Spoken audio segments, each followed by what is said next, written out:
Service for me is finding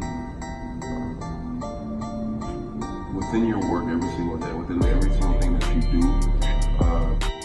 not even in school, that's in life. You know, if you just go about trying, if you go about working hard, if you go about doing the work that you just are supposed to do, not a lot of times you're just not going to be successful. And for me, I always put myself in the best place possible to succeed.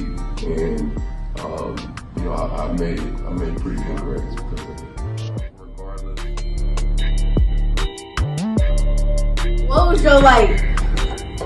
Well, what was your life lesson? For 2018? Or just my whole life? Anything. Okay.